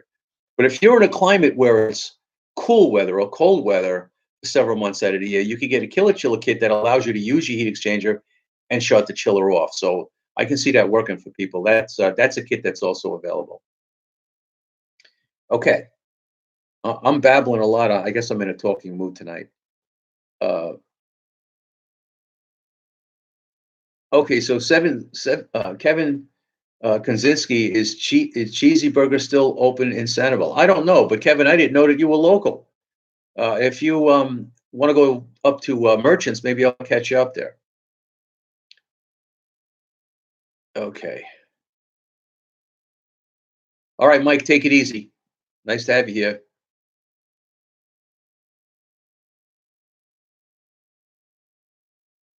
Yep. Derek sold his old blower. All right, so Oh, Fuller GT, you got this. You got this weather station too. I love this thing. I come in here, I see what's going on outside, inside. It's great. I don't have to turn on the weather channel. I know what's happening. Cobra 600, good info. Thank you, man. Oh, oh, Kevin, you're in North Carolina? Oh, I see. So you vacation down there. I understand. So you know about Sanibel.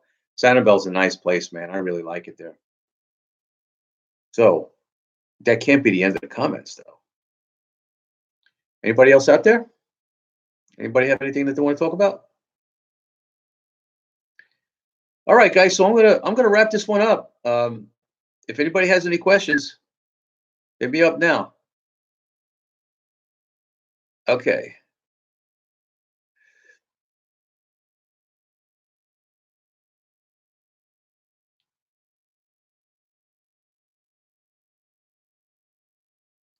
So Northern Mustangs, you're asking me about the bypass valve. The bypass valve, I think what you're asking me is the bypass valve if you're using a heat exchanger with a chiller. Um, I I'm not probably not going to go with that setup, so I wouldn't be able to provide you with that information. But give Joe Kincaid a call, and he could fill you in because he's been doing that for 25 years, and I'm sure that he can provide you with any information that you might want on a setup like that.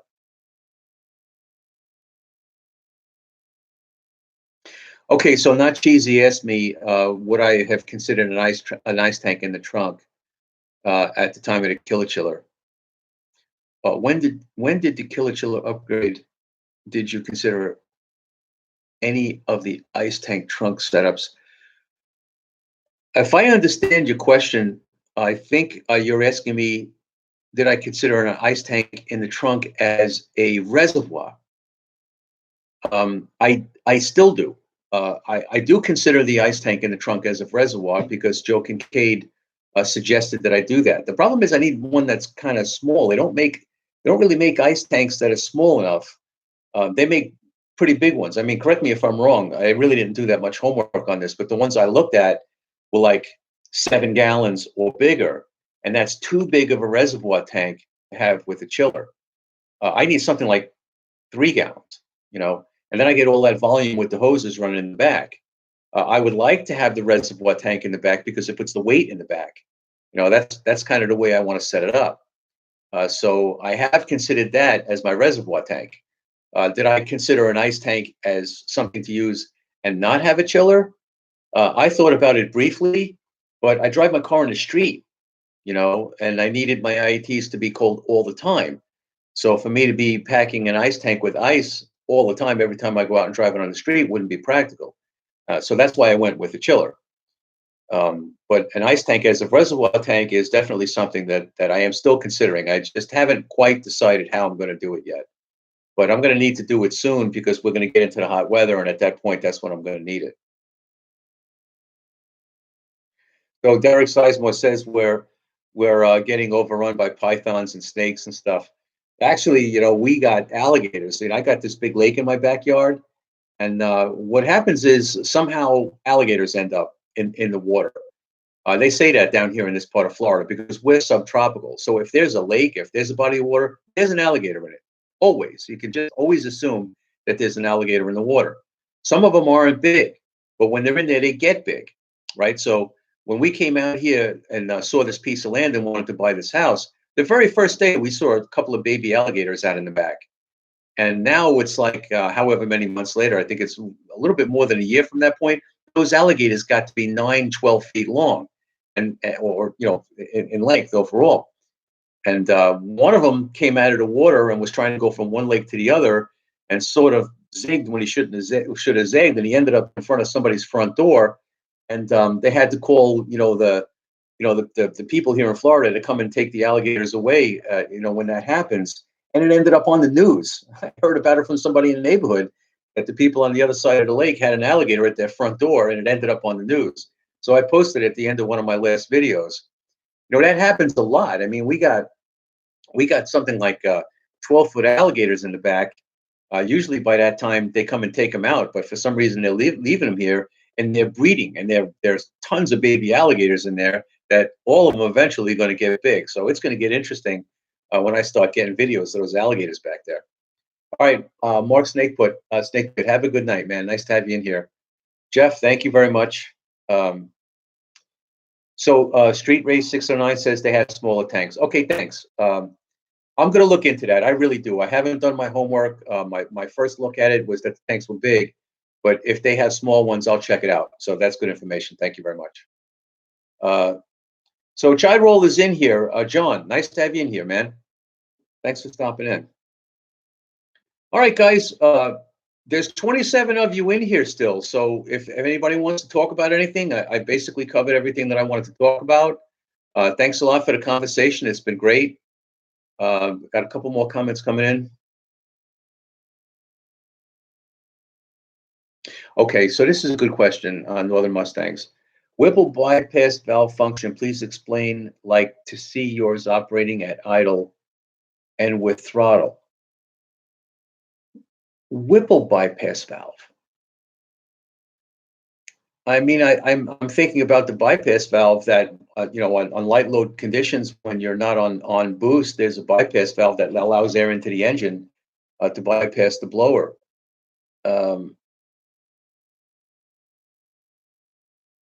I just don't know how to answer your question. There's really nothing to explain. It sort of works on its own.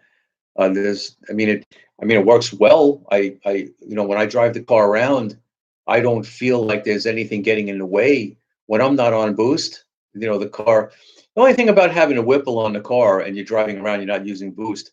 Having a Whipple on the car like any other, supercharger, you feel the weight of the supercharger on over the front wheels. Like when I drive a car that does not have a blower on it, the car feels very light. Like I drive around in my Gen 2, feels very different than my Gen 3 with the blower in terms of, the weight of the front of the car.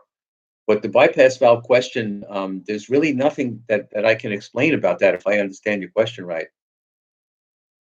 It'll be a good stream. Thanks, man. I appreciate that. I'm having fun. I mean, this is what I like to do. I just set myself up here to be comfortable and talk to you guys. I'm not camera shy. I don't care. I'll put myself out there. This is a lot of fun, and I like answering your questions, and I like having you guys in here. So Cobra 600, hope you stick with Lund. As a tuner, Alex is the reason we started following you. Yeah, I mean, I have a really hard decision to make, but I got more than one car. Just keep that in mind. I got a lot of things going on, and I'm going to talk to you guys about everything I'm doing and everything I got planned. Monty 541 says works off vacuum. Yeah, it does. I mean, guys, I didn't install the Whipple. I had it installed by Steeda. So I don't really know exactly how all the functions work and how everything works. But I could just say the Whipple is a great blower. It has tremendous potential.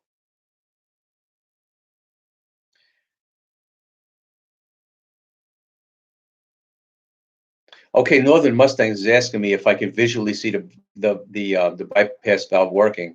I never really looked. Had somebody hit the gas and I look under the hood to see the bypass valve working. I'll have to check that out. That's an interesting question. I'll have to check it out. So what else we got? Street Race 609, Lethal Performance sells the J2 tank options 4 to 7 gallons. That's excellent. If they have a 4-gallon tank, I'll look into that.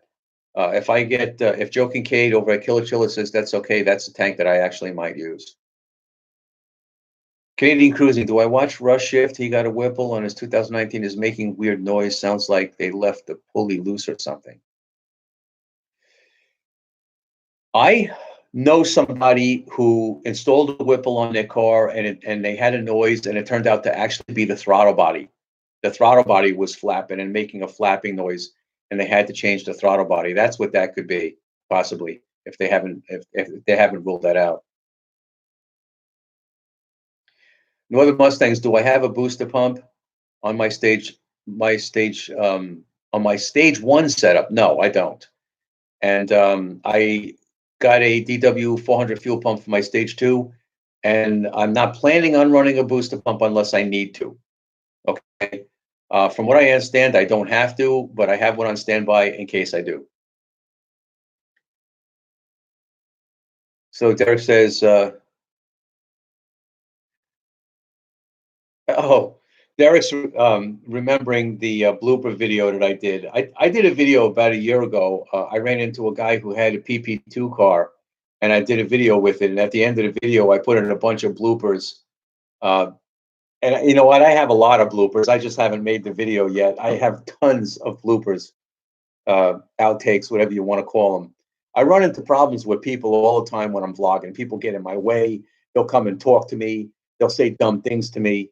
I'll kind of, lose my patience a little bit and use foul language. I bleep it out. But I got so many bloopers. And Derek's reminding me of a time that trying to talk to me when I was making a video. I'm trying to make a video in a car. A guy comes over talking to me. And it's like, don't you see me here doing this? Like, I mean, equate that to this. If you see people in suits, say they just came from a wedding, and there's a photographer standing there, and he's filming and he's taking pictures, would you walk in front of that guy? I mean, you see that he's taking pictures, right? I see this when I walk around, like when I'm at car shows. I see people trying to get video. I see people trying to take pictures, you know, and I see people walking in front of them. Like, are you guys paying attention? Do you have any idea what you're looking at? Look, I know that you can make a mistake once in a while. I do it from time to time, even myself, you know. But I try to take videos, whether I'm going to car shows or whatever it is I'm doing. And so many times, people are just so oblivious that they just kind of walk right in front of you. And it's just like, I look at the guy and I'm like, are you paying attention? I don't know. Maybe they, whatever. Whether I've got my GoPro or my iPhone, they don't see that as a camera, right? They don't recognize. They don't connect it. That's a camera, and they just kind of walk around like they have no idea. Well, I run into that all the time, and it frustrates the heck out of me. But I guess that's just the way it goes. My wife tells me all the time, people aren't paying attention to you; they're just doing their thing, and it really is true. But it is funny sometimes, man. Oh yeah, the ferry. Yeah. I do a Matthew Broderick once in a while. I don't know. Just try to keep it. I don't really see myself as a very entertaining guy, so I try to come up with as many ideas as I can and throw some stuff out there. So Miles Isle says, "Chill." You're right, Miles. You're right. You're right. If you guys haven't figured out, I'm from New York. So I guess that's just part of my DNA. Uh, Thanks for doing these live streams. Logging out. Okay, that's easy. Thanks for coming in. I appreciate it. And yes, I'm seeing people are remembering the bloopers. I'll do it again. I got tons of them. I got tons of them. I got files of them, and I'll put one together for you. Yes, Cobra 600. You nailed it. Everybody's in their own world, no doubt about it. You know, like I say, I can give people a pass on that. I make that mistake once in a while, but I'm not in my own world. I'm paying attention to what's going on. I don't want to get in people's way. I wish other people would do more of that. So Derek's asking me if I'm ever going to E85 with the orange car. I probably will eventually, but I'm not going to do this on my next on this phase of the build going to stage two.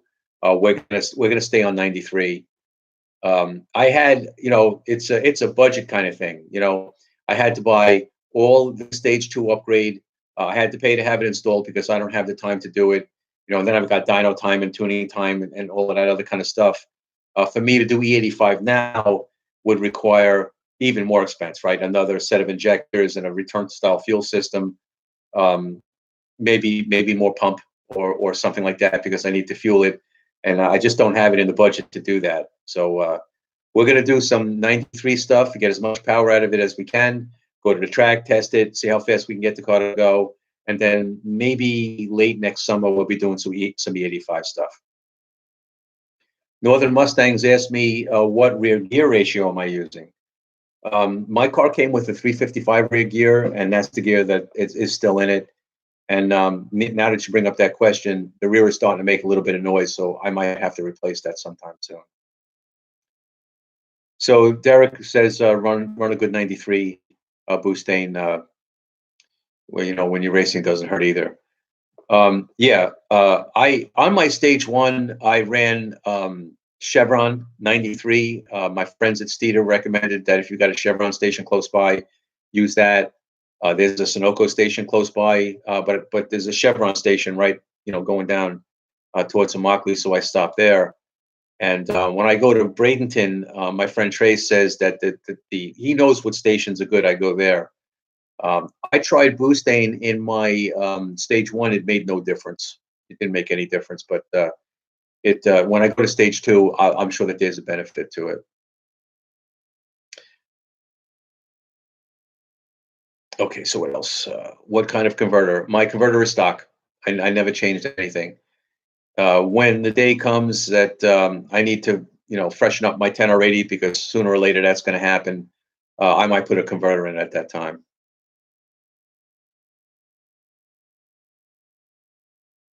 So Northern Mustangs asked me, why do I not wish to continue using the Whipple tune? Well, Northern Mustangs, the tune is likely to have been the culprit for the broken motor that I had early on with the Whipple. A lot of people are telling me that the Whipple tunes are really not all that good. My Whipple tune in my stage one didn't make much power. Uh, it was a tune that came with a warranted kit, so it was engineered to be something that's soft. But when the motor broke, all indications were that it was tune related. A friend of mine also had a Whipple car with a Whipple tune, and he had the exact same problem. His piston broke the same way. Funny thing about that is not that many engines broke that way, but mine, here where I live, two of them, mine and a friend of mine, broke the exact same way, and it's likely to be tune related. So between those kinds of things, experience that we had, and the fact that they really don't make that much power, I want to get away from them. The only thing that I could say a Whipple tune is good for is like say you change a bunch of hardware and you need a tune, just to have a tune in it that'll run the car. Yeah, you could get the Whipple tune, you could leave it in for a while, but it wouldn't be long after that that you would want custom tuning. There's no doubt about it. So what else we got? Uh, it's just safety. Derek says. I think that's probably answering somebody else. Bill B says you wish the 85 was more available in Lakeland. I'm surprised. Lakeland's not that far from here. You don't have a lot of V85. We have like maybe 5 stations in the local area that have E85. I mean, there's really not that many of them, but they're there. I mean, I could run an E85 and really not have a problem. They're around here. I'm sorry that that's the case, Bill. That's too bad. Yeah. So stupid fast truck says on the trucks people start with the Whipple tune, and that's the way I see it. I mean, you could run it. You'd probably be okay with it, but you'll be way better off if you get away from the Whipple tune and go with a Lund tune and just let them tune it because they'll do a great job getting power out of your car. Because Whipple doesn't, they don't really try to do that. I think that they're worried about their tunes breaking parts, so they don't put a lot of timing in them. They put a lot of torque management in them. They're just really not that great. They're okay, but you could do better. All right, guys. I think we're going to call this a wrap. It's getting late. I'm here for almost 2 hours now, which is a lot for me. It's about time for me to sign off. So it's been a great stream. I appreciate every one of you. Have a good night, and we'll catch you in the next one.